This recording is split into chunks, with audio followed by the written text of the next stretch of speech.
pengalaman pertama saya naik sepeda ontel sih, dan ternyata nggak gampang sama sekali buat saya. Pertamanya kan saya lihat loh, kok tinggi banget ya sadelnya. Saya di sini biasa juga naik sepeda, tapi sadelnya pendek.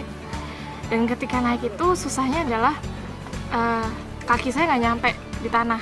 Itu membuat saya panik gitu. Kalau naik sepeda, seandainya tiba-tiba saya harus ngerem dan nggak bisa napak, itu panik. Katanya Bang Nick sih, saya udah takut duluan ya, udah ngomong nggak bisa duluan. Terus akhirnya makanya saya nggak bisa gitu kan. Ya sempat sebel juga sih, kayak saya tuh tiap hari naik sepeda di Jogja gitu kan. Saya bisa naik sepeda, aku bilang gitu. Akhirnya saya juga nggak mau kalah, gengsi juga. Udah bisa. Ya udah, akhirnya ada temennya Mas Towil yang bisa memodifikasi sadelnya dibuat agak pendek, agak maju ke depan gitu. Akhirnya saya bisa naik sepeda dan turunnya juga gampang.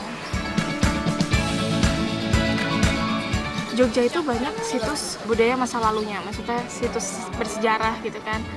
Dan rasanya tuh beda ketika kita jalan-jalan di sana dengan jalan kaki atau dengan mobil, motor. Dan ketika kita jalan-jalan di sana dengan sepeda ontel, itu tuh rasanya beda. Karena ketika kita naik sepeda ontel, itu benar-benar kayak kebawa ke masa lalu. Dengan kostumnya juga kita udah sama gitu kan. Itu pengalaman yang menarik buat saya. Hari ini kita ketemu dengan komunitas sepeda ontel pecinta sejarah keliling Jogja naik sepeda ontel with style. Merupakan suatu kegelisahan kami karena di saat modernisasi yang terus menggelulir di negara kita ini, kemudian sepeda sudah disisihkan oleh penggunanya. Sebagai anak muda Yogyakarta yang prihatin dengan semua hal itu, dan juga kita sadar betul dengan global warming, akhirnya kita memberikan suatu hal yang sangat positif untuk Yogyakarta itu sendiri. Ya, pasti kita sinergikan dengan unsur sejarah karena Yogyakarta merupakan kota sejarah, kota wisata, kota budaya tadi. Jadi memang sangat kenal banget dengan hal seperti ini, dengan sepeda tua itu sendiri.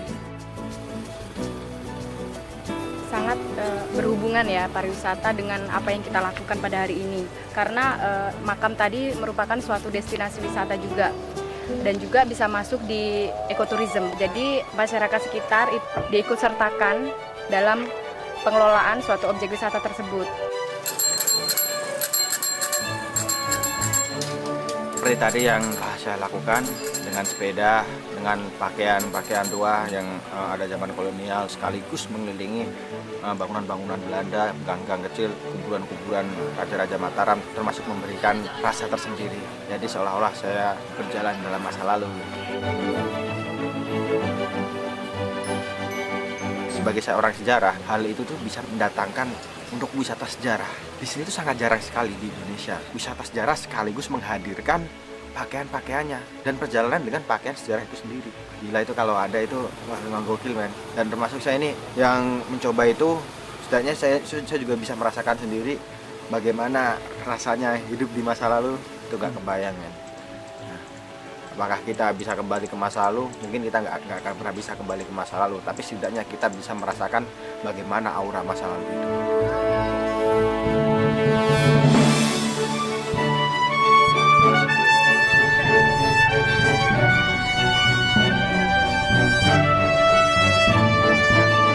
Satu dua tiga, satu dua tiga, satu dua tiga, satu dua tiga, satu dua tiga, satu dua tiga, satu dua tiga.